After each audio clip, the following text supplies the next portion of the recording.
Good morning बच्चों, क्या हाल चाल? बढ़िया हो ना? मैं दुआ करता हूँ कि आप बढ़िया होंगे। तो आपको कैसा लगा मेरा एपिसोड 1, 2 एंड 3? एपिसोड 1 में मैंने आपको switch gear and switch yard के बारे में पढ़ाया था। सेकेंड वाले में मैंने आपको स्विच यार्ड एंड सब स्टेशंस के बीच का अंतर बताया था।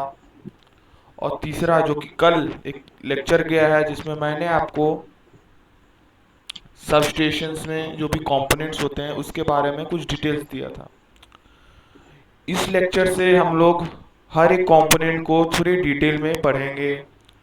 और इस डिटेल को अगर आप पढ़ लीजिएगा, इस कंपोनेंट की डिटेल को अगर आप जान लीजिएगा, तो इंटरव्यूअर को आप डिटेल में बता पाइएगा कि सबस्टेशन में क्या क्या होता है। और आप ये भी बता दीजिएगा कि क्या क्या कंपोनेंट का क्या क्या डिटेल्स होता है। मैं आपको अश्योर करता हूँ कि आप मेरे साथ बने रहिए, आप प्लेसमेंट में जरूर फोड़ोगे। आपको बशर्ते मेरे साथ लास्ट तक बने रहना पड़ेगा। नहीं बने रहोगे तो वो आप अपने रिस्क में लीजिए। नहीं बने रहोगे तो नहीं होगा, आप डिटेल में नहीं बता पाओगे। और इंटरव्यूअर को डिटेल में अगर आप बता दोगे तो इंटरव्यूअर भी इम्प्रेस हो जाएगा। और अगर इम्प्रेस हो गया तो आपको भी अच्छा लगेगा और आपका सिलेक्शन भी होगा। और आपका सिलेक्शन होगा तो आपके माँ बाप भी खुश हो जाएंगे और आपको बाद में अच्छे अच्छे से अच्छे नॉलेज की प्राप्ति होगी। चलिए आगे बढ़ते हैं। डिस्ट्रीब्यूशन लाइंस आज हम लोग पढ़ेंगे। Distribution lines the backbone of electricity delivery. देखिए हम लोग ने पढ़ लिया, आपको मैंने बताया था कि पावर सिस्टम में तीन चीज़ें होती है: जनरेशन, ट्रांसमिशन एंड डिस्ट्रीब्यूशन। सो हम लोग ट्रांसमिशन और जनरेशन के बारे में मैंने आपको डिटेल बताया था, जिसमें जनरेशन में मैंने आपको switch gears and switch yard जो कि जिसमें पावर ट्रांसफार्मर होता है, और जिस जगह पावर ट्रांसफार्मर होता है वो स्विच यार्ड होता है। और कुछ हद तक सब स्टेशन में भी पावर ट्रांसफार्मर पाया जाता है, बहुत कम।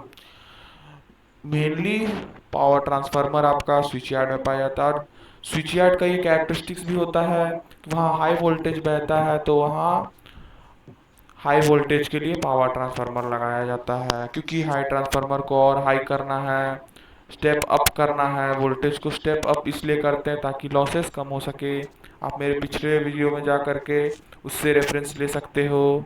चलिए इस लेक्चर में मैं ज़्यादा टाइम ज़ाया नहीं करता हूँ और आगे बढ़ता हूँ। डिस्ट्रीब्यूशन लाइंस वो लाइंस होते हैं जिसमें क्या होता है, ट्रांसमिशन के बाद जो वोल्टेज की प्राप्ति होती है वो वोल्टेज बहुत ज़्यादा होता है। वो वोल्टेज को अगर घर में दे दिया जाए तो शॉर्ट सर्किट हो जाएगा, और शॉर्ट सर्किट हो जाने से आप मेरे लेक्चर नहीं देख पाओगे और लाइक सब्सक्राइब कमेंट नहीं कर पाओगे। याद रहे, लाइक सब्सक्राइब कमेंट करना है, ये मैं बार बार नहीं बोलूँगा। चलिए आगे बढ़ते हैं। डिस्ट्रीब्यूशन लाइंस के बारे में आज हम लोग पढ़ेंगे। दो चीज़ों के बारे में पढ़ लिए हैं, जनरेशन एंड ट्रांसमिशन। अब हम लोग डिस्ट्रीब्यूशंस के बारे में पढ़ेंगे। और डिस्ट्रीब्यूशंस के बाद कंपोनेंट्स के बारे में पढ़ेंगे। इसके बाद बस बार्स के बारे में पढ़ेंगे, वेब ट्रैप के बारे में पढ़ेंगे, सर्किट ब्रेकर्स के बारे में पढ़ेंगे। तो सब चीज़ डिटेल में होगा, आपको बस लास्ट तक बने रहना है। चलिए डिस्ट्रीब्यूशन लाइन्स के बारे में पढ़ते हैं। सो डिस्ट्रीब्यूशन लाइन्स आता, पहले पहले टॉपिक के बारे में समझे। डिस्ट्रीब्यूशन लाइन्स, डिस्ट्रीब्यूशन लाइन्स, तोड़िए वर्ड को तोड़िए। डिस्ट्रीब्यूशन मतलब बांटना, लाइंस मतलब जो लाइन वायर जो सब स्टेशन से आपके घरों में बिछते हैं उसे डिस्ट्रीब्यूशन लाइंस कहते हैं। क्योंकि जो जनरेट हुआ है इलेक्ट्रिसिटी उसको कंज्यूमर में बांटना है, तो उसको बांटने वाला जो लाइन होता है उसको डिस्ट्रीब्यूशन लाइंस कहते हैं। और ये क्या होता है, रीढ़ की हड्डी होती है इलेक्ट्रिसिटी डिलीवरी के लिए। क्योंकि डिस्ट्रीब्यूशन लाइंस नहीं होगा तो आपके घरों में इलेक्ट्रिसिटी नहीं पहुंचेगा, और अगर आपके घरों में इलेक्ट्रिसिटी नहीं पहुंचेगा तो आपके घर में आप मेरा लेक्चर नहीं देख पाओगे। तो डिस्ट्रीब्यूशन लाइंस एक बैकबोन है, रीढ़ की हड्डी है। क्या करती है, इलेक्ट्रिसिटी की डिलीवरी करती है। Distribution lines are the vital arteries of the power grid. अरे भाई कितना मस्त, बायो में घुस गया भाई साहब।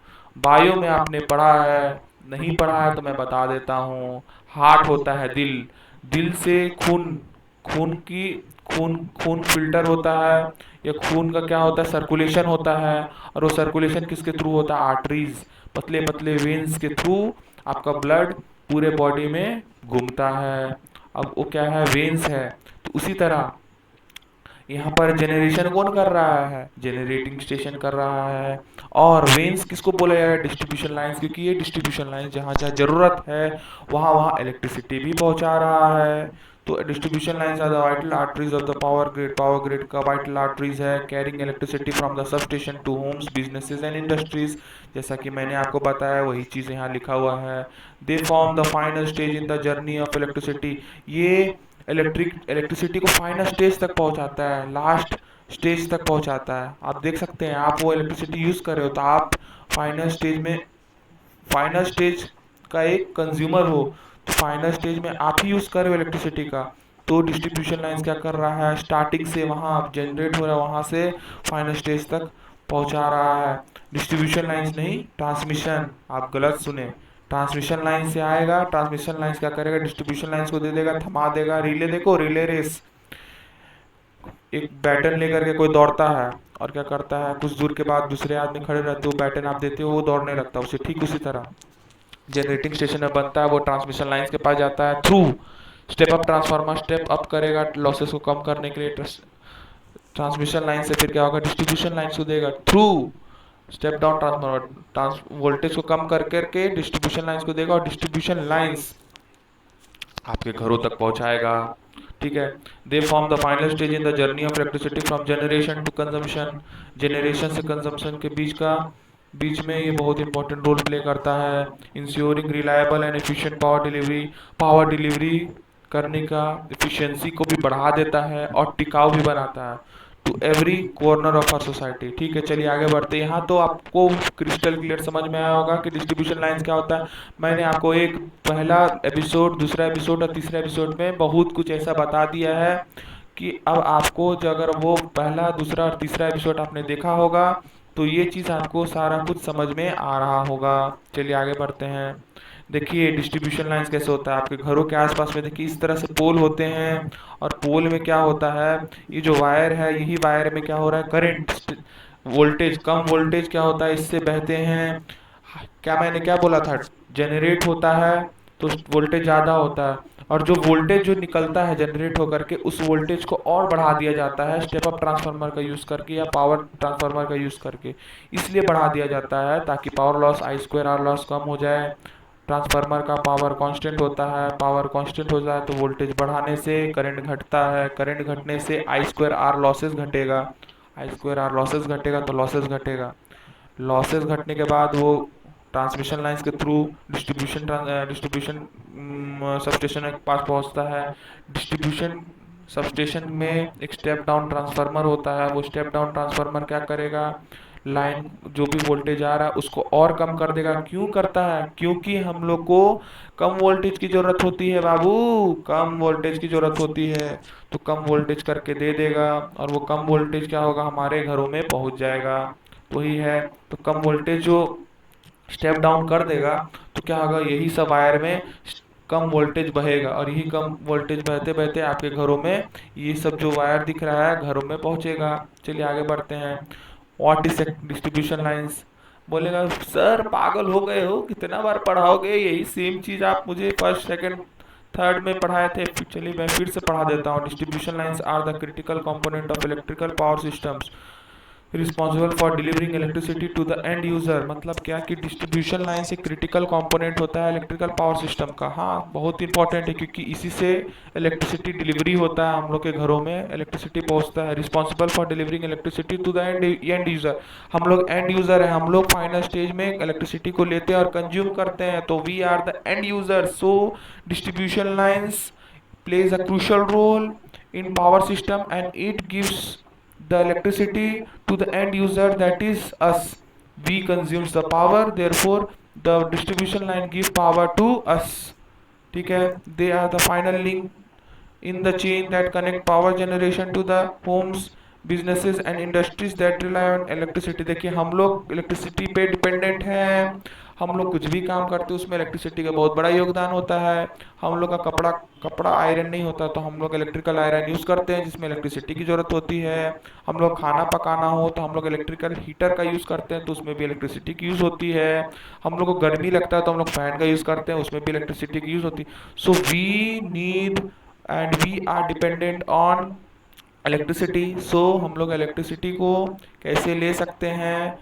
We take electricity from distribution lines. डिस्ट्रीब्यूशन लाइंस takes up the power from the transmission lines, and transmission takes up the power from the generating stations, and the generating station are the generating station generates the high voltage power, and it gives the power to the step up transformer, where step up transformer steps ups the voltage, because in transformer the power is constant and therefore voltage is inversely proportional to I. So voltage, when voltage increases, current decreases. Due to the decrease in the current, I square R losses decreases, and due to the losses decrease in the losses, the power given from the sender end and the power received by the receiver end, both are nearly equals, and therefore the power which the and the distribution substation, which the power getting from the transmission lines, get steps down from the step down transformer, because we as an end user want low power, because we uses the appliances with low voltage rating, so we need low voltages, therefore we demands less low power low voltage from the sorry we want low voltage from the distribution lines, distribution substation. So distribution substation steps down the voltage from step down transformer, and the line has been sent to us with the help of distribution lines with low voltage rating there वही है। चलिए, मैं आपको इतना दूर English में बता दिया। आपको हिंदी नहीं समझ में आता तो आप इंग्लिश को भी रेफर कर सकते हो। अरे मास्टर, इंडिया में है, हमें तो हिंदी आता है। बट कुछ कुछ ऐसे भी स्टूडेंट हैं जिन्हें हिंदी नहीं आता, वो इंग्लिश पे डिपेंड। तो जो इंग्लिश में भी देखना चाहते हैं वो इस लेक्चर को रेफर कर सकते हैं। मैं आपको डिसाइड किया हूँ कि मैं आपको अब से कुछ कुछ सेंटेंसेस जो मैं हिंदी में बता रहा हूँ उसे इंग्लिश में भी कन्वर्ट करके दे दूंगा। They are the final links chain that connect power generation to the home businesses and industry that rely on electricity. We as end user want electricity and we are dependent on electricity. वही लिखा है कि हम लोग dependent होते हैं electricity पर, therefore हम लोग लो वोल्टेज मांगते हैं। और ये फाइनल लिंक होता है, ये फाइनली हम लोग को पहुंचाता है इलेक्ट्रिसिटी। तो they are the final link that chain that connect the power generation to the homes businesses and industry that rely on electricity. Distribution lines operate at low voltage level। मतलब क्या है कि हम लोग का जो घर में है लो वोल्टेज लेवल में हम लोग का एप्लियंसेस होता है, therefore distribution lines low voltage level पे ऑपरेट करता है, और ट्रांसमिशन लाइंस हाई वोल्टेज में करता है। और डिस्ट्रीब्यूशन लाइंस का रेंज को याद कर लो, 4 से 34 4 टू 34.5 किलो वोल्ट में काम करता है। ठीक है, ये रेंज को याद रख लीजिए। This lower voltage is suitable for delivering power to the individual consumer. We are the individual consumer, हम लोग को लो वोल्टेज भेजा जाता है। और डिस्ट्रीब्यूशन लाइंस का रेंज क्या होता है, 4 से 34.5 किलो वोल्ट होता है। ठीक है, चलिए, अब डिस्ट्रीब्यूशन लाइंस दो तरीके के होते हैं, एक प्राइमरी होते हैं डिस्ट्रीब्यूशन, एक सेकेंडरी डिस्ट्रीब्यूशन होते हैं। ठीक है, दो तरीके के होते हैं, फिर से मैं बता रहा हूँ। डिस्ट्रीब्यूशन लाइंस पहले क्या होता है आप उसके बारे में जान गए। दूसरा बात आपको ये जानना है कि डिस्ट्रीब्यूशन लाइंस कितने तरह के होते हैं। Distribution lines primary distribution lines होते हैं, सेकेंडरी डिस्ट्रीब्यूशन लाइंस होते हैं। तो प्राइमरी डिस्ट्रीब्यूशन लाइंस क्या होते हैं, this line carry power directly from the sub station to the local areas. Local area में इलेक्ट्रिसिटी बांटना है तो क्या करेगा, डायरेक्टली सब स्टेशन से लोकल एरियाज तक का जो लाइन होता है, जो वायर बिछते हैं, उसे प्राइमरी डिस्ट्रीब्यूशन लाइंस कहते हैं। अरे सर, मुझे तो सब कुछ समझ में आ रहा है। आपको सब कुछ समझ में आएगा, बस आपको बशर्ते मेरे साथ लास्ट तक बने रहना पड़ेगा, और आपको ये चैलेंज करना पड़ेगा कि आप मेरे साथ लास्ट बनेंगे तो आपको सब कुछ समझ में भी आएगा। चलिए आगे बढ़ते हैं। सेकेंडरी डिस्ट्रीब्यूशन लाइंस क्या होता है। Secondary distribution lines the lines further distribute power to individual consumer. देखिए, लोकल एरिया में देखिएगा आपके घर के आसपास पोल्स लगे होते हैं। तो उस पोल्स में क्या होता है कि प्राइमरी डिस्ट्रीब्यूशन लाइंस क्या होता है, सब स्टेशन से आपके पोल्स तक पहुंचा देंगे। और वो पोल्स में क्या होगा, उस पोल्स में प्राइमरी से फिर सेकेंडरी में आपको करंट पहुंचा दिया जाता है आपके घरों तक। समझ गए। तो सेकेंडरी जो हम लोग के घरों में जो लाइन आता है वो सेकेंडरी डिस्ट्रीब्यूशन लाइन से आता है। और जो सब स्टेशन से जो लाइन जाता है वो प्राइमरी डिस्ट्रीब्यूशन लाइन होता है। और प्राइमरी डिस्ट्रीब्यूशन लाइन और सेकेंडरी डिस्ट्रीब्यूशन लाइन दोनों कहाँ पर जा करके मीट होते हैं, वो मीट होते हैं पोल्स जो घर के आसपास आपका होता है। चलिए आपको दिखा देता हूँ। देखिए ये पोल्स है, यहाँ से कुछ प्राइमरी आएगा और यहाँ से कुछ सेकेंडरी चला जाएगा। देखें ये प्राइमरी आया, ये आ रहा है सब स्टेशन से। This is coming from the sub station via step down transformer. Step down transformer से वोल्टेज कम होकर के इस लाइन में आएगा। और इस लाइन से फिर क्या होगा कि इस लाइन से आपके घरों तक पहुंचा दिया जाएगा। ठीक है, देखिए कितना अच्छा लाइन है। प्राइमरी प्राइमरी वायर में 3500 वोल्ट ऑफ इलेक्ट्रिसिटी जा रहा है। फिर यहाँ ट्रांसफार्मर और लगा होता है। देखिए आप बोलिएगा भैया डिस्ट्रीब्यूशन लाइंस में तो कम वोल्टेज जाता है, यहाँ क्या कर रहे हैं सर।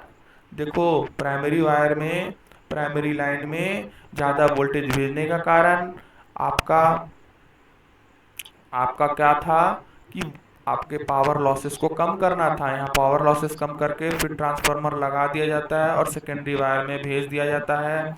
उसमें 240 वोल्ट होता है और वो आपके घरों में पहुंचाया जाता है।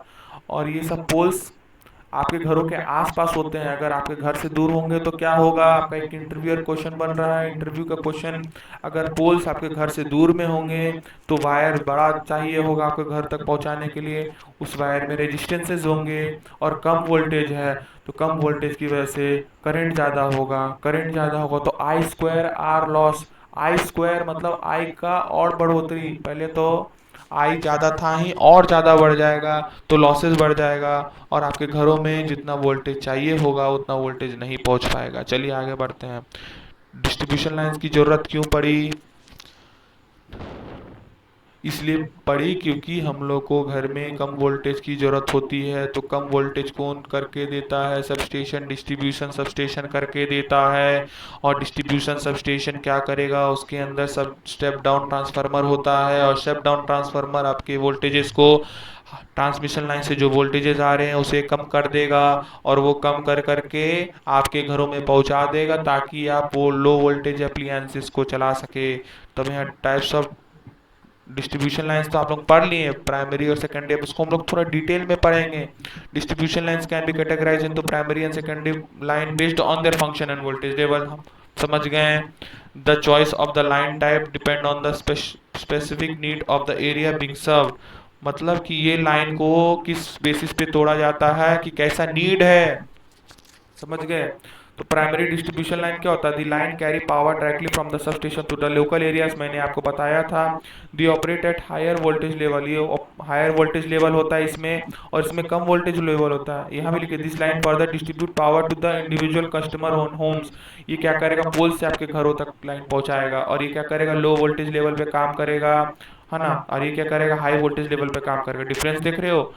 Then the secondary lines and are design to handle large power load. और ये लार्ज पावर लोड के लिए ये लाइन निकाला जाता है। और ये क्या होता है, स्मॉलर स्मॉलर पावर लोड के लिए काम में आता है। कहीं कोई भी इंडस्ट्री में हाई पावर लोड चाहिए होता है तो डायरेक्टली प्राइमरी डिस्ट्रीब्यूशन लाइन भेज दिया जाता है। और हम लोग के घरों में लो वोल्टेज लाइन की जरूरत होती, लो वोल्टेज की जरूरत होती है, देयरफॉर सेकेंडरी डिस्ट्रीब्यूशन लाइन हमारे घर में पहुंच जाता है। तो फंक्शन क्या है, transporting power from the sub station to the local distribution point.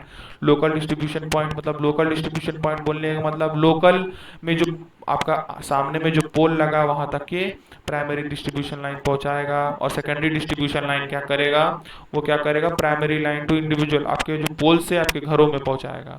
Voltage level 4 से 34.5 किलो वोल्ट के होते हैं और इसमें 120 से 480 वोल्ट के होते हैं। देखिए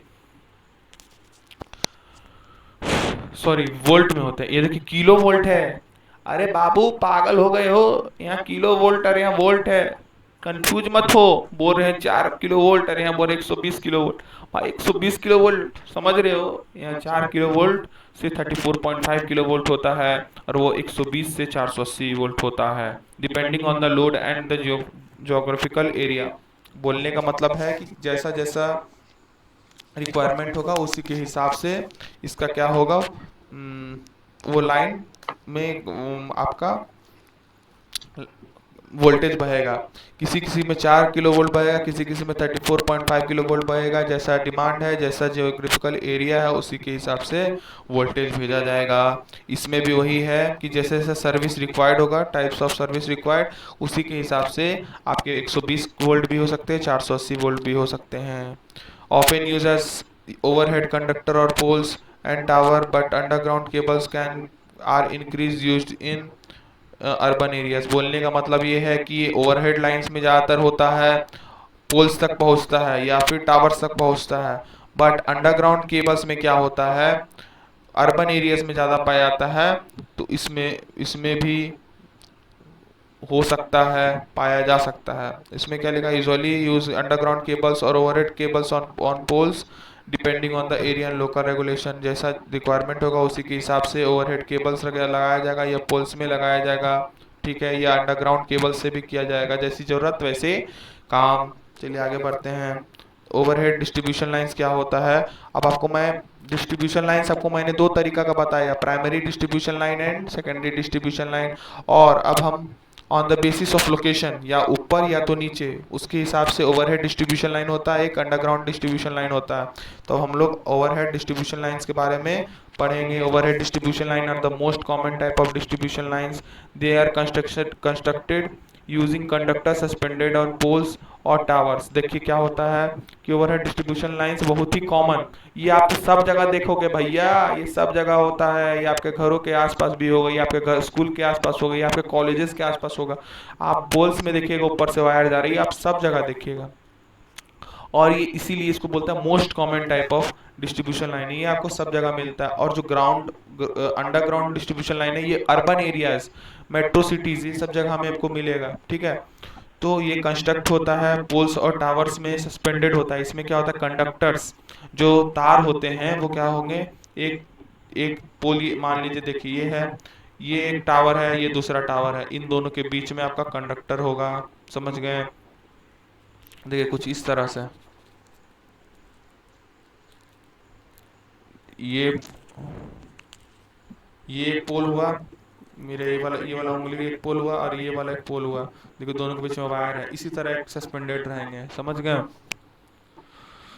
They are constructed using the conductor suspended on poles or tower, making them visible across the landscape। आप लैंड में खड़े होकर के उसे देख सकते हैं। Overhead lines are generally less expensive, ये ज़्यादा कॉस्टली नहीं होते हैं।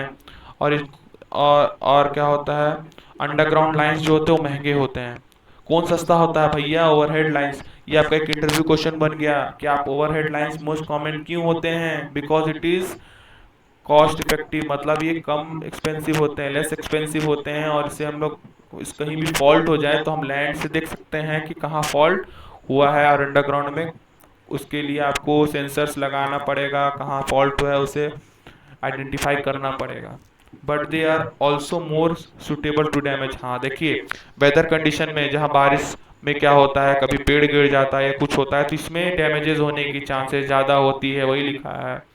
But they are more susceptible to damage from the weather event and environmental factor. ये कॉस्ट इफेक्टिव होता है, आपको मैंने बता दिया। Overhead lines are less expensive to install than underground lines. Accessibility क्या होता है, उसका एक्सेसिबिलिटी भी कम होता है, मतलब ये सब जगह मिलेगा आपको। और इसका मेंटेनेंस एंड रिपेयर भी बहुत बहुत आसान होता है, इजी वे में हो जाता है। Overhead lines are easier to access for maintenance and repair. देखें विजिबिलिटी, आप खड़े होकर लैंड में खड़े होकर के भी इसे देख सकते हो। चलिए आगे बढ़ते हैं। ओवरहेड लाइन सारा चीज़ समझ में आ गया। मोस्ट कॉमन होता है, आप लैंड में खड़े होकर के देख सकते हो, इसका मेंटेनेंस कम होता है और ये एक्सेसिबल भी होता है। तीसरा पॉइंट, ये अंडरग्राउंड लाइन से लेस एक्सपेंसिव होता है। और लास्ट पॉइंट ये कि इसे इंस्टॉल करने में भी ज़्यादा खर्च नहीं होती है। बट वेदर कंडीशन, इसका एक डिसएडवांटेज है कि वेदर कंडीशन में डैमेज भी जल्दी होता है। देखिए इस तरह होता है, एक पोल है, पोल के ऊपर से लाइन देखिए लाइन जा रही है। ये क्या है, ओवरहेड लाइन डिस्ट्रीब्यूशन लाइन है। कौन बोल रहा है भैया, ग्राउंडेड है, ये ओवरहेड है भैया। ओवरहेड पोल्स के थ्रू लाइंस जा रहे हैं, वायर्स जा रहे हैं, इसे ओवरहेड डिस्ट्रीब्यूशन लाइंस कहेंगे। चलिए आगे बढ़ते हैं। Underground distribution lines, underground distribution lines are being increasing popular in urban and densely populated area. इसे क्यों प्रैक्टिसेस में लिया जा रहा है? बारिश या फिर फ्लडेड होगा कंडीशन, या फिर बिजली भी गिरेगा तो क्या होगा कि अंडरग्राउंड अंडरग्राउंड में तो सारा चीज डिसॉल्व हो जाता है। देयरफॉर क्या करते हैं, इसको लाइंस को अंदर से अंडरग्राउंड, अंडरग्राउंड ग्राउंड के नीचे से लाइंस को ले जाने की क्रिया को अंडरग्राउंड डिस्ट्रीब्यूशन लाइंस बोलेंगे। और अंडरग्राउंड के थ्रू आपको क्या किया जाएगा, लाइंस को ले जाया जाएगा। उससे क्या होगा कि कहीं भी डैमेज होने की, वेदर कंडीशन में कहीं भी डैमेज होने की संभावना घट जाएगी। Underground distribution lines are becoming increasing popular in urban and densely populated area. आजकल अर्बन और डेंसली पॉपुलेटेड, जहां ऐसा डेंसली पॉपुलेटेड एरिया मतलब ऐसे एरिया जहां पर भीड़ बढ़ रही है, जहां जहां भीड़ बढ़ रही है वहां वहां क्या हो रहा है कि ये बहुत पॉपुलर बनते जा रहा है अंडरग्राउंड डिस्ट्रीब्यूशन लाइंस। और द लाइंस आर बरीड मतलब गाड़ दिया जाता है, ग्राउंड के अंदर गाड़ दिया जाता है। और रेड्यूस विजुअल क्लस्टर, हम इसको देख नहीं सकते हैं। सबसे बड़ा डिसएडवांटेज को हम देख नहीं सकते। फॉल्ट को पहचानने के लिए आपको अलग अलग कंपोनेंट यूज करना होगा। देयर इसी कारण इसका क्या होता है कि खर्च बढ़ जाता है। And minimising the risk of damage, damage होने से भी देखिए डैमेज, देखिए सिक्के के दो पहलू होते हैं, या तो फायदा होगा तो घाटा होगा। फायदा ये है कि इससे वेदर कंडीशन में कोई प्रभाव नहीं पड़ेगा, ठीक है। Risk of damage from the weather event होने की संभावना कम है। वाइल मोर एक्सपेंसिव, बट इसका घाटा ये है कि बहुत एक्सपेंसिव होता है to install than overhead lines. Underground lines offer several advantages. लेकिन आप देखिएगा ओवरहेड लाइन से अंडरग्राउंड लाइंस का, तो अंडरग्राउंड लाइंस का सबसे ज़्यादा फायदा है, बहुत फायदा है। सबसे बड़ा फायदा ये है कि वेदर कंडीशन में खराब नहीं होगा, particularly in area with the limited space and high. ऐसी जगह है, ऐसा जगह है, बहुत कम जगह है, और बहुत कम जगह में ज़्यादा इलेक्ट्रिसिटी लाइंस पहुंचाना है, तो क्या होगा, कम जगह में ओवरहेड लाइंस के लिए भी आपको स्पेसिंग ज़्यादा लेगा। और ये क्या करे, घर के नीचे से भी लाइंस पार हो सकता है। देयरफॉर कम कम जगह वाले एरिया में भी अंडरग्राउंड डिस्ट्रीब्यूशन लाइंस बहुत कारगर होता है। वही लिखा है, अंडरग्राउंड सेवरल एडवांटेज होता है। और ऐसे area particularly in area, particularly उस एरिया में भी लगाना अच्छा होता है जहाँ लिमिटेड स्पेस होता है और हाई एस्थेटिक स्टैंडर्ड है, वहाँ स्टैंडर्ड भी हाई होता है, ठीक है, aesthetics. Underground lines are less visible and improve the visual appeal of the landscape. देखिए इसको आप देख नहीं सकते हैं, और क्या है कि इसका लेस विजिबल होता है, ये दिखता नहीं है, ये जमीन के नीचे गाढ़ा होता है। और इसमें एडवांटेजेस बहुत होते हैं। रिलायबिलिटी, जमीन के नीचे गाढ़ा होगा तो अगर गाढ़ा हुआ होगा तो क्या होगा, अगर बिजली भी गिर जाए तो क्या होगा, लैंड में समा जाएगा, उस तार तक नहीं पहुंचेगा। Reliability, underground lines are less susceptible to damage from the storm. वही बोला, लैंडस्केप या फिर कुछ भी स्टॉर्म वगैरह आएगा, बारिश वगैरह आएगा तो उससे कुछ प्रभाव नहीं पड़ने वाला। सेफ्टी भी है कि देखिए ओवरहेड लाइंस में क्या हो गया, तार गिर गया और कोई उस पर चढ़ जाए तो उससे बिजली के झटके लग सकते हैं। बट अंडरग्राउंड में क्या हो गया, अगर कहीं बिजली कट भी जाए, बीच से तार अगर कट भी जाए, कटता नहीं है बट मान ली कट भी जाए, तो क्या होगा कि जमीन में ही समा जाएगा, आपको करंट नहीं पहुंचाएगा, करंट आप तक नहीं पहुंचाएगा। चलिए आगे बढ़ते हैं। देखिए अंडरग्राउंड माइंस इसी तरह होते हैं, गाड़ दिए जाते हैं और नीचे में लाइंस लगा दिए जाते हैं। मास्टर तो बहुत अच्छा अच्छा लाता है फोटो वगैरह, अरे हम सब फोटो इसलिए लेके आते हैं कि आपके अंदर में इमेजिनेशन पावर बढ़े। इमेजिनेशन पावर का जो लर्निंग होता है वो आपको बहुत दिन तक याद रहता है। देयरफॉर मैं भरसक जितना भी प्रयास करता हूँ वो इसलिए करता हूँ ताकि आपके दिमाग में सारा चीज़ बने रहे। चलिए आगे बढ़ते हैं। देखिए पावर जनरेट होगा, एक ये क्या है, स्टेप अप ट्रांसफार्मर है, ये ओवरहेड लाइंस के थ्रू भेज दिया जाएगा, ट्रांसमिशन लाइंस के थ्रू, और यहाँ ज़्यादा वोल्टेज भेजा जाएगा ताकि लॉसेस कम हो सके। फिर यहाँ एक देखिए कि सब स्टेशन है आपका, डिस्ट्रीब्यूशन सब स्टेशन में जो स्टेप डाउन ट्रांसफार्मर होते हैं वो लगे हैं। और यहाँ से क्या है, आपके सारे लाइंस नीचे चल जाएंगे, अंडरग्राउंड चल जाएंगे। नीचे से देखिए यहाँ से फिर एक कोई सब स्टेशन होगा, दूसरे सब स्टेशन उसे, और देखिए 220 से 66 केवी में था, अब हमको क्या है उससे और कम करना था, 66 से 22 केवी में चेंज करूंगा। फिर कोई ऐसा देखिए डिस्ट्रीब्यूशन सब स्टेशन एक नहीं होगा, बहुत आपके घर तक पहुंचाने के लिए बहुत सारे सब स्टेशन लगे होंगे। और ऐसा ऐसा डिज़ाइन होगा कि आपके घर में इलेक्ट्रिसिटी जो पहुंचे वो एफिशिएंट वे में पहुंचे। देखिए 220 को 66 में बदला, फिर 66 को 22 में बदला, फिर 22 को 415 या 220 240 वोल्ट में बदला, तो ठीक है। तो क्या होगा फिर इससे आपके घरों में हम इंडस्ट्रीज में दे दिया जाएगा। चलिए आगे बढ़ते हैं। और हाँ, अंडरग्राउंड केबल्स में जो केबल यूज होते हैं वो XLPE केबल होते हैं। याद रखिएगा, इंटरव्यू क्वेश्चन है ये। क्वेश्चन बहुत बार इंटरव्यू में पूछा जा चुका है कि अंडरग्राउंड केबल्स में आपके कौन से केबल्स लगते हैं, XLPE cables.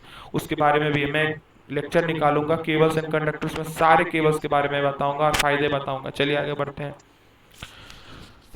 Distribution line design में क्या क्या फैक्टर रिस्पॉन्सिबल होते हैं। First of all, the design of the distribution line is influenced by the multitude of factor. बहुत सारे फैक्टर इन्वॉल्व होते हैं इसे बिछाने के लिए। कैसा लोड लगाया जाएगा, कैसा जगह है, कैसा वेदर कंडीशन है, उस हिसाब से अंडरग्राउंड करें कि ओवरहेड करें, सब चीज़ मैं देखूंगा। कैसा स्पेस है, लिमिटेड स्पेस है कि बहुत बड़ा स्पेस है, उसके हिसाब से मैं अपना डिसीजन लूंगा कि वहाँ पर डिस्ट्रीब्यूशन लाइंस किस तरह बिछाना, अंडरग्राउंड बिछाना है कि ओवरहेड। वही चीज़ यहाँ लिखा है। Influence by the multitude of factor ensuring that the power is delivered safely and efficiently to the consumer.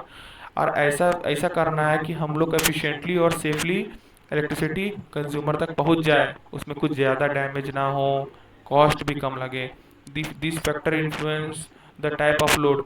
आपको देखिए क्या क्या चीज़ देखना है। पहला लोड देखना है कि कैसा लोड लगा है, हाई लोड लगा है कि लो लोड लगा है। जैसा लोड लगा है उस हिसाब से डिस्ट्रीब्यूशन लाइंस करेंगे। Primary load, primary distribution lines किसको देना है, जो जिसको हाई लोड की ज़रूरत पड़ती है, हाई वोल्टेज की ज़रूरत पड़ती है।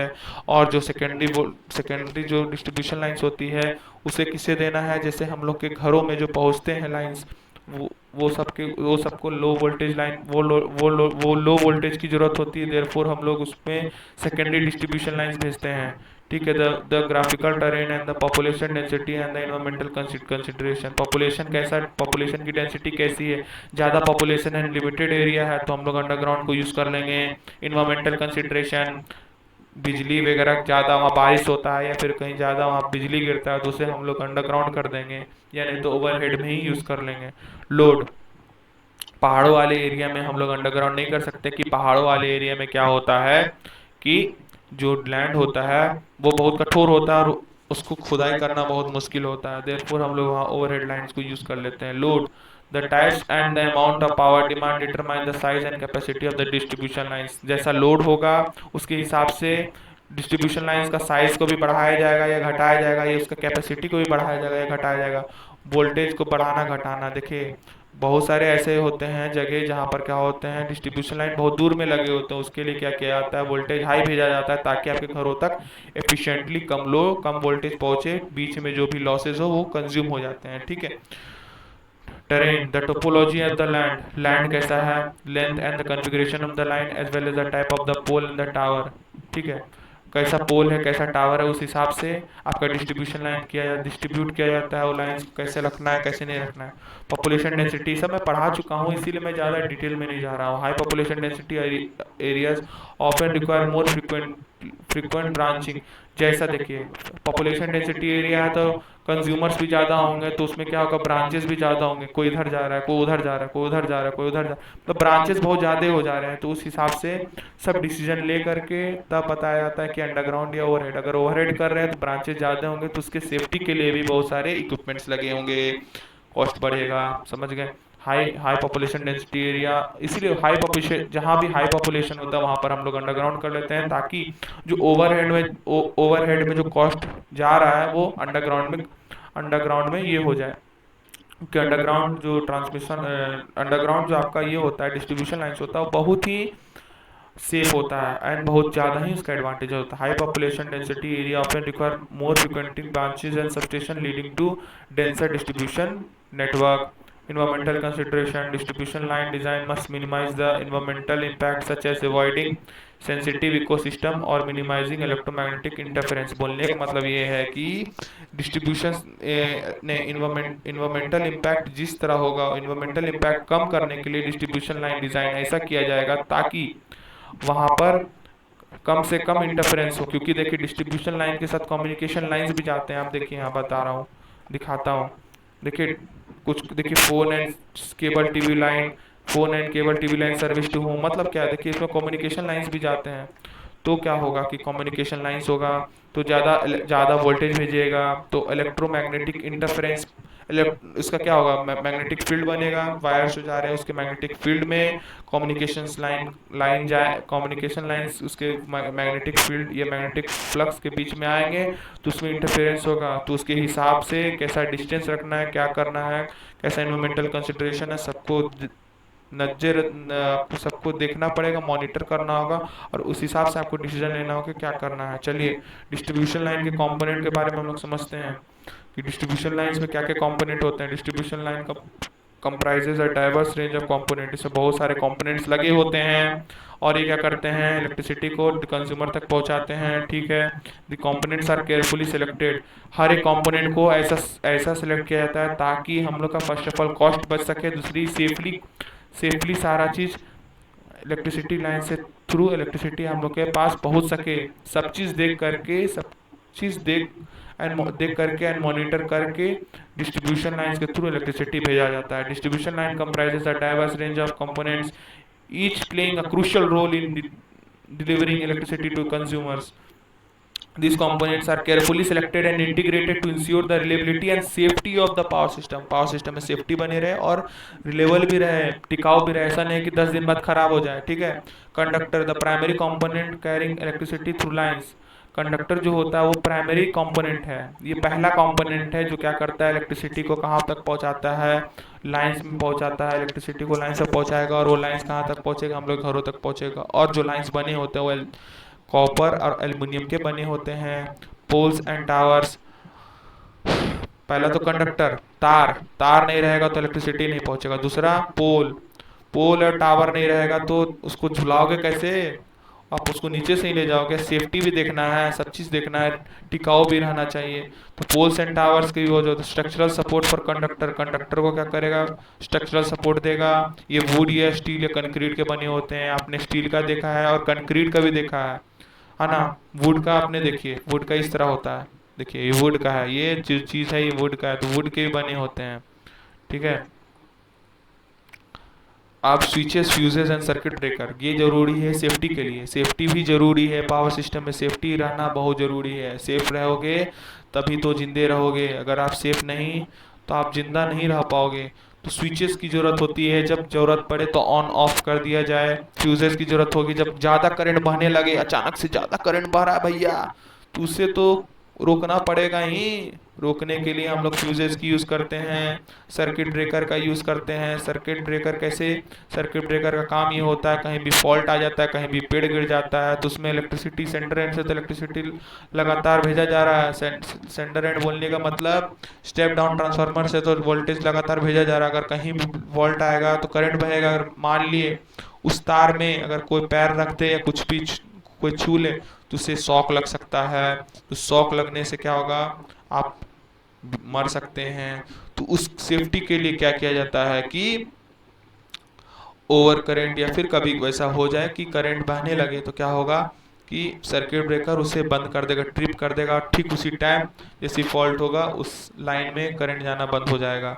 वही लिखा है, protect the system from over current and fault ensuring safety and reliability. Transformer लगे होते हैं, ये चार चीज़ रहना बहुत जरूरी है, कंडक्टर का रहना, तार का रहना, पोल्स का रहना, switches, fuses and circuit breaker का रहना, और ट्रांसफार्मर, ट्रांसफार्मर नहीं रहेगा, ट्रांसमिशन लाइन से जो हाई पावर आता, हाई वोल्टेज आता, वही वोल्टेज वो लाइन में गिरेगा और वो सेफ नहीं है। आपके घरों में जो पहुंच जाए वोल्टेज तो आपके सारे एप्लियंसेस को नष्ट कर देगा। Transformer step down the voltage from the higher level to the lower level suitable for local distribution. चलिए मैं दुआ करता हूँ यहाँ तक आपको समझ में आया होगा। ठीक है, अब ज़्यादा नहीं है, तीन स्लाइड्स और हैं। Distribution line maintenance, line maintenance भी होते हैं, आपको पता है, कहीं बीच लाइन में कुछ फॉल्ट आ जाए तो उसे बनाना पड़ता है। Distribution lines maintenance is an on going process, ये ऑन गोइंग प्रोसेस है, ये हर बार होते रहता है, यार ऑन गोइंग प्रोसेस होता है। That ensure that the reliability and safety of the power system बने रहे। पावर सिस्टम में सेफ्टी और टिकाऊ बनाना और सेफ बनाने के लिए इसमें मेंटेनेंस रेगुलर होते रहते हैं। सर्किट ब्रेकर्स को रेगुलर चेक किए जाते हैं, फ्यूजर्स को रेगुलर चेक होते हैं, या फिर स्विचेस की रेगुलर चेकिंग होती है कि उसमें कुछ खराबी नहीं आ जाए। अगर वो खराबी आ जाएगा तो आपके सेफ्टी के साथ खिलवाड़ होगा और उसमें किसी की जान भी जा सकती है। Regular inspection, repair and upgrades are essential to prevent outage and ensure that the power is delivered constantly to the consumer. Power consumer को रेगुलरली पहुंचे। इसी के लिए इसमें क्या होता है, डिस्ट्रीब्यूशन लाइंस में रेगुलर मेंटेनेंस होता है। Maintenance activities includes inspecting conductors. बोलने का मतलब है कि क्या होता है, कि मेंटेनेंस एक्टिविटी में कंडक्टर्स को क्या क्या इंक्लूड होता है। फर्स्ट, कंडक्टर्स को देखना, कंडक्टर सही है कि नहीं। दूसरा, इंसुलेटर्स को देखना। देखिए इंसुलेटर इसे कहते हैं, ये इंसुलेटर है। इस इंसुलेटर में पॉइंटर को देखिए, इस इंसुलेटर को भी देखना बहुत जरूरी है कि ये इंसुलेटर खराब हुआ है कि नहीं, डाइलेक्ट्रिक बैकग्राउंड हुआ है कि नहीं। कभी कभी ज़्यादा वोल्टेज लाइटिंग की वजह से क्या होता है, ज़्यादा वोल्टेज चल जाने की वजह से ये खराब हो जाता है, इंसुलेटर्स खराब हो जाते हैं। और इंसुलेटर्स खराब हो जाए तो आपका क्या हो जाएगा, सेफ्टी के साथ खिलवाड़ हो जाएगा और आपकी जान जा सकती है। ट्रिमिंग ट्रीज, है ना, आसपास का जो पेड़ है वो कहीं टूटा है कि नहीं टूटा है, उसकी वजह से लाइंस में भी बहुत फर्क पड़ेगा। वो अगर विंड आए तो क्या होगा, टूट जाने से क्या होगा कि पेड़ क्या होगा कि गिर जाएगा, और क्या होगा, करंट शॉक्स वगैरह दे सकता है और फॉल्स हो सकता है। कॉस्ट एफिशिएंट भी नहीं रहेगा, बार बार पेड़ गिर जाएगा तो क्या होगा, लाइंस टूट जाएंगे और लाइन टूटने में मेंटेनेंस लगेगा। मेंटेनेंस का जो फीस होगा, ये कॉस्ट होगा, वो देना पड़ेगा और कॉस्ट क्या हो जाएगा, बढ़ जाएगा। तो आसपास के जो ट्री है वो कटे हैं कि नहीं कटे हैं वो भी देखे गए। और रिपेयर डैमेज इक्विपमेंट्स, और जो भी खराब इक्विपमेंट्स है उसका भी रिपेयर होगा। पहला इंस्पेक्शन होता है, routine inspection, identifying problem. Inspection में आपको मैंने बताया कि inspecting conductors, replacing insulator, trimming trees and repair the damage equipments.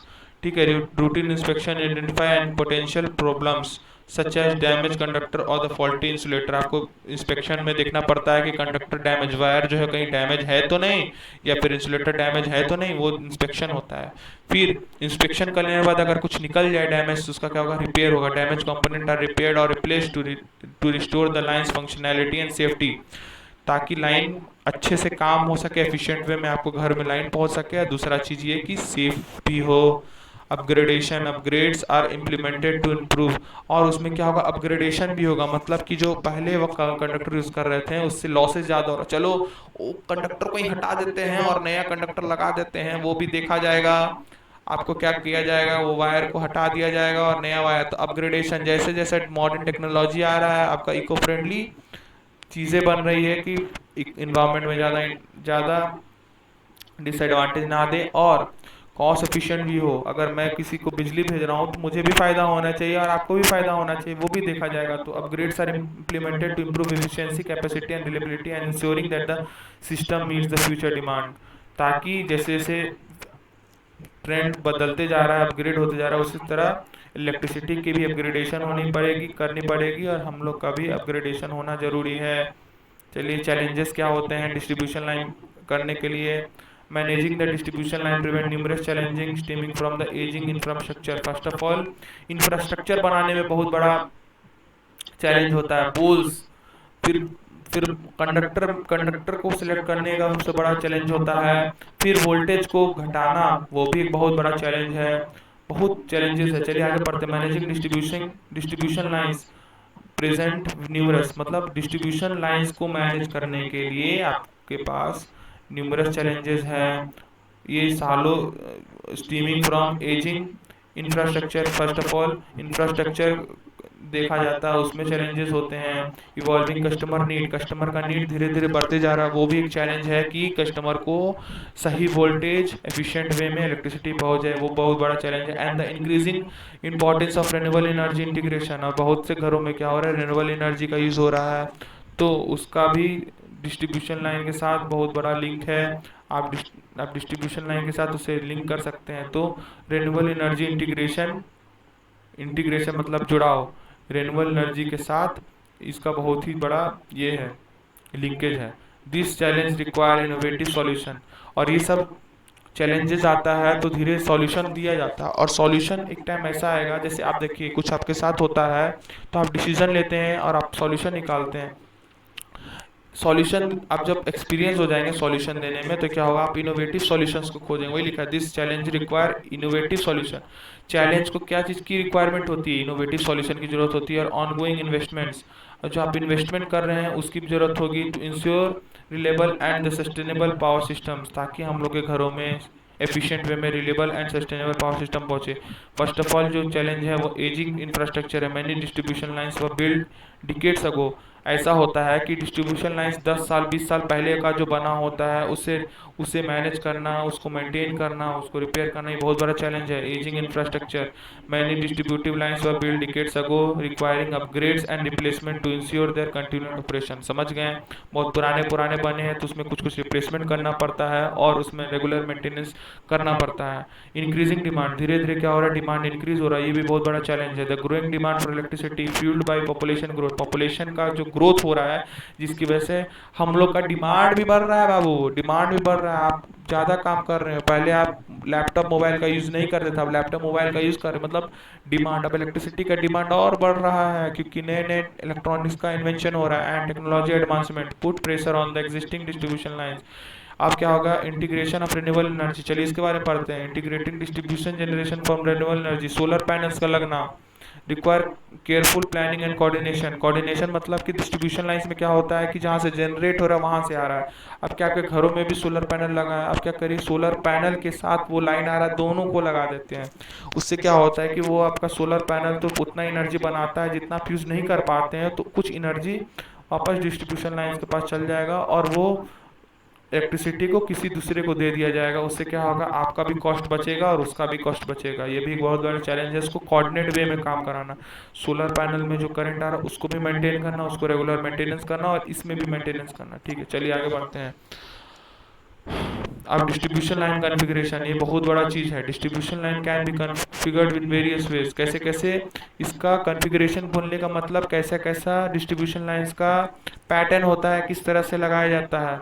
Radially लगाया जाता है या लूप में लगाया जाता है या ग्रिड में लगाया जाता है। ये तीन तरह के डिस्ट्रीब्यूशन लाइन कॉन्फ़िगरेशन होते हैं। चलिए हम लोग पढ़ते हैं। The choice of configuration depends on the factor such as size of the service area, service area का साइज देख करके ये कॉन्फ़िगरेशन कैसा लेना चाहिए कैसा नहीं लेना चाहिए वो देखा जाता है। Reliability requirement, the cost of implementation, और इम्प्लीमेंटेशन का क्या कॉस्ट है उसको देख करके। रेडियल सिस्टम, देखिए तीन तरह के सिस्टम होते हैं। एक रेडियल सिस्टम होते हैं मतलब सीरीज, एक एक के बाद एक के बाद एक रेडियल सिस्टम होंगे, एक लूप सिस्टम होंगे।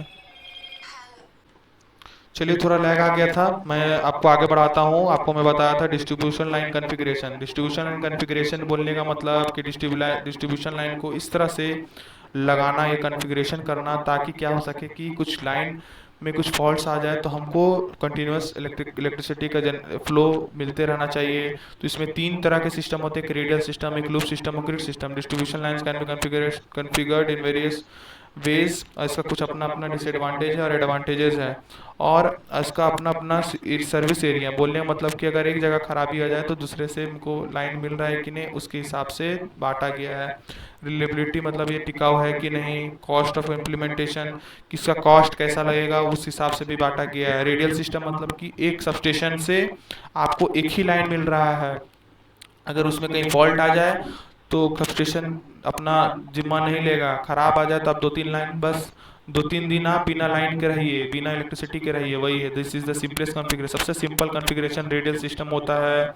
और ये क्या होता है, इसमें पावर फ्लो होता है फ्रॉम सिंगल सबस्टेशन, एक सबस्टेशन से आपका क्या होता है कि पावर फ्लो होता है। और क्या होता है, रेडियल पैटर्न मतलब एक ही लाइन से आपके घरों में लाइन आएगा। बोलने का मतलब मैं देखिए पेन से बता रहा हूँ। पेन, देखिए जैसे ये सब स्टेशन है, मान लीजिए ये सब स्टेशन है आपका और ये आपका घर है, मान लीजिए ये घर है आपका, ठीक है। तो ये क्या होगा कि ये सब स्टेशन है, सब एस एस लिख देता हूँ, सब स्टेशन। इस सब स्टेशन से एक ही लाइन में आपके घरों में पहुंचा जाएगा, एक ही लाइन भेजा जाएगा आपके घरों में, लो वोल्टेज भेजा जाएगा। अब क्या होगा, ये सबसे सिंपल है। देखिए सब स्टेशन और घर के बीच में एक वायर लगा दी, सबसे सिंपल कॉन्फ़िगरेशन होता है। और power flow from single sub station outward in the outward, sub station से बाहर आपके घरों तक पहुंचाया जाएगा। रेडियल सिस्टम और एक्सपेंसिव नहीं होता है, इनएक्सपेंसिव मतलब एक्सपेंसिव नहीं होता है, और मेंटेन करना भी and maintain but have limited reliability, और इसका रिलेबिलिटी भी लिमिटेड होता है। ठीक है, अब पढ़ेंगे हम लोग, लेज़र पॉइंटर ले लेते हैं। रेडियल, रेडियल मतलब क्या कि देखिए अब आपको इसको भी पेन से मैं समझा देता हूँ। इसका बोलने का मतलब कि ये एक सब स्टेशन है, this is a sub station, और ये मान लीजिए ये आपका घर है, ये आपका घर है, ये आपके बगल वाले का घर है, पड़ोसन का घर है, और ये आपका बगल वाले पड़ोसन का घर है। चलिए आगे बढ़ते हैं। अब क्या है, ये सब स्टेशन इसको भी लाइन दे रहा है, ये सब स्टेशन इसको भी लाइन दे रहा है, और ये सब स्टेशन इसको भी लाइन दे रहा है, और ये क्या है, एक दूसरे से इंटरकनेक्टेड है, मान लिए। और ये लाइन से क्या करेगा, ये जो, सॉरी, ये इस गलती से बन गया, ये वाला जो लाइन होगा ये इसको इससे भी कनेक्ट कर देगा, और ये लाइन को इससे भी कनेक्ट कर देगा। बोलने का मतलब ये है। और ये जो लाइन है इसको इससे भी कनेक्ट कर देगा, और ये लाइन को इससे भी कनेक्ट, मतलब सब इंटरकनेक्टेड होते हैं। एक सबस्टेशन से जितना वायर आ रहा है, ये वाला जो थर्ड में जा रहा है वो क्या होगा, इसको पहले से भी कनेक्ट कर देगा और इसको इससे भी कनेक्ट कर देगा। तो क्या होगा, अगर एक फॉल्ट होता है तो क्या करेगा, बगल वाले पड़ोसन के घर में जो जा रहा है उससे आपको लाइन दे देगा, या जो बगल के बगल वाले घर है उससे आपको लाइन दे देगा। बोलने का मतलब कि बोलना ये चाह रहे हैं कि आपको टेंशन नहीं है, आपको लाइन हमेशा पहुंचते रहेगा। अगर आपके लाइन में, लाइन आपके जो डिस्ट्रीब्यूशन लाइन में अगर इलेक्ट्रिसिटी फ्लो नहीं हो रहा, तब के पड़ोसन वाले जो इलेक्ट्रिसिटी जो जा रहा है जिस लाइन से, उस लाइन को आपके घर घर के साथ कनेक्ट कर दिया जाएगा, और आपके घर में भी इलेक्ट्रिसिटी पहुंच जाएगा। वही लिखा है, this configuration creates a creates a loop allowing the power to flow from the multiple direction। ये मल्टीपल डायरेक्शन में फ्लो करता है, ये लूप बनाता है। देखिए लूप बन गया था वहाँ पर, एक घर आपके बगल वाले घर, उसके वैसा बहुत सारे घर होंगे, सबको एक साथ इंटरकनेक्ट कर देगा, एक लूप बना देगा। ठीक है, तो the configuration create a loop allowing the power to flow from the multiple direction. Loop system provide increase reliability. इसके कारण क्या होता है, इसकी रिलेबिलिटी भी इंक्रीज हो जाता है। और रीरूटिंग का मतलब क्या, कि आपका जो लाइन था आपके बगल वाले के साथ और बगल के बगल वाले के साथ भी कनेक्ट कर दिया, तो रीरूटिंग भी होता है, जिसके केस में क्या होता है कि फॉल्ट आ जाता है तो आपको परेशानी नहीं होती, और ये मोर कॉम्प्लेक्स होता है और कॉस्टली होता है। ग्रिड सिस्टम सबसे ज़्यादा कॉम्प्लेक्स होता है। सबसे ज़्यादा कॉम्प्लेक्स क्या होता है, कि इंटरव्यू का क्वेश्चन बन गया, डिस्ट्रीब्यूशन लाइन कॉन्फ़िगरेशन में सबसे कॉम्प्लेक्स क्या होता है, ग्रिड सिस्टम होता है। The most complex configuration the grid system involves a network of interconnected distribution lines. इसमें क्या होता है, इंटरकनेक्टेड डिस्ट्रीब्यूशन लाइंस होते हैं, और क्या करते हैं, high reliability and flexibility provide करते हैं, और ये एक्सपेंसिव होते हैं बनाना। इसको बनाना एक्सपेंसिव होता है, इसको मेंटेन करना एक्सपेंसिव होता है। इसमें क्या होता है, एक सबस्टेशन इन्वॉल्व नहीं होते, बहुत सारे सबस्टेशन रहते हैं, और एक सबस्टेशन से आपका इलेक्ट्रिसिटी नहीं, बहुत सारे सबस्टेशन उसमें इंटरकनेक्टेड होते हैं एक दूसरे से। अगर एक सबस्टेशन खराब होता है, दूसरे सबस्टेशन से आपको लाइन भेज दिया जाएगा। समझ गए। चलिए मैं दुआ करता हूँ आपको सब कुछ समझ में आया होगा। तब तक के लिए थैंक यू एंड जय हिंद।